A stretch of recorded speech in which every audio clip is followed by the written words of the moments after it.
എന്താ അമ്മു, ശ്രീനാഥിന് ഇത്ര അറിയില്ലായിരുന്നോ? അച്ഛൻ എന്താ ഇഷ്ടമിഷ്ടമല്ലാത്തതെന്ന് നിനക്കെങ്കിലും അവനോട് പറഞ്ഞു കൊടുത്തൂടായിരുന്നോ? ആ പാക്കറ്റ് തുറന്ന് ഡ്രസ്സ് കണ്ടപ്പോ തന്നെ അച്ഛന്റെ മുഖം മാറിയത് ഞാൻ ശ്രദ്ധിച്ചു. മുത്തശ്ശൻ ബ്രാൻഡഡ് ഡ്രസ്സുകളാണ് കൂടുതൽ ഉപയോഗിക്കുന്നതെന്ന് ശ്രീയേട്ടന് അറിയില്ലല്ലോ. ചിലപ്പോ ചേച്ചി പറഞ്ഞിട്ടുണ്ടാവും, ശ്രീയേട്ടൻ കേട്ടിട്ടുണ്ടാവില്ല. കേൾക്കാതിരിക്കാൻ അവൻ എന്താ പൊട്ടനാണോ? അമ്മു, നിന്നെ ഓർത്ത് മാത്രമാണ് അച്ഛൻ ഒന്നും മിണ്ടാത്തത്. അല്ലെങ്കിൽ അച്ഛന്റെ സ്വഭാവത്തിന് അപ്പ തന്നെ എന്തെങ്കിലുമൊക്കെ പറഞ്ഞേനെ. അവന്റെ ഒരു ഓണക്കോടി. അച്ഛൻ ഒരു കാലത്ത് അവൻ കൊടുത്ത ഓണക്കോടി ഇടാൻ പോകുന്നില്ല, അത് ഉറപ്പാ. അത് പോട്ടെ മോളെ, ശ്രീനാഥ് എങ്ങനെയാ നിന്റെ അടുത്ത്? അമ്മേ, ആള് പാവമൊക്കെയാണ്. പക്ഷേ ആ സ്നേഹം ചിലപ്പോഴൊക്കെ മടുപ്പിക്കും. എല്ലാ കാര്യത്തിലും കെയറും ശ്രദ്ധയും ചിലപ്പോഴൊക്കെ ശരിക്കും ഇൻടോളറബിളായി തോന്നും. നീ ഇങ്ങനെ സഹിച്ച് ജീവിക്കേണ്ട കാര്യമൊന്നുമില്ല. നിന്റെ ഇഷ്ടക്കേട് നീ അയാളോട് തുറന്നു പറയണം. വരദാ, ഇഷ്ടമില്ലാത്തൊരു റിലേഷൻ എത്ര കാലം ഇങ്ങനെ മുന്നോട്ട് കൊണ്ടുപോകും? അമ്മുവിന് അയാൾക്കൊപ്പം ജീവിക്കാൻ താല്പര്യമില്ലെന്ന് അയാൾ അറിയണം. അമൃത, നീ അത് പറയണം.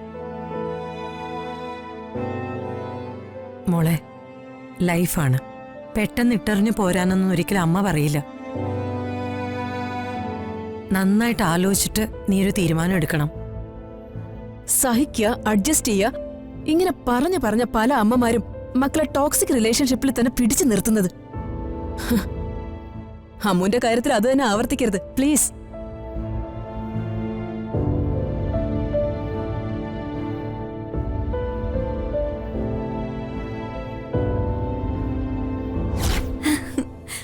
അപ്പൊ നമുക്ക് ഗെയിംസ് സ്റ്റാർട്ട് ചെയ്യാം അല്ലേ ദാസപ്പൻ ചേട്ടാ? അതെ വാളൂട്ടി.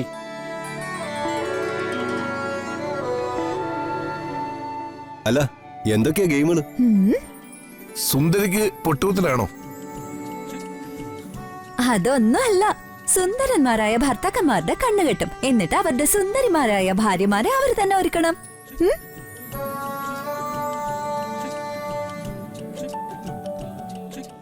കൊള്ളാം.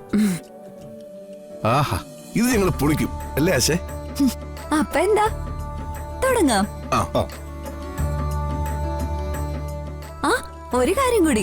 അവസാനം ഒരുക്കിയ ഭാര്യയോടൊപ്പം ഒരു ഓണ സെൽഫി എടുത്ത് അപ്ലോഡ് ചെയ്യണം. ഓ,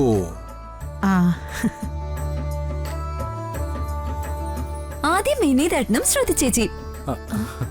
ആഹാ, ചെല്ല്.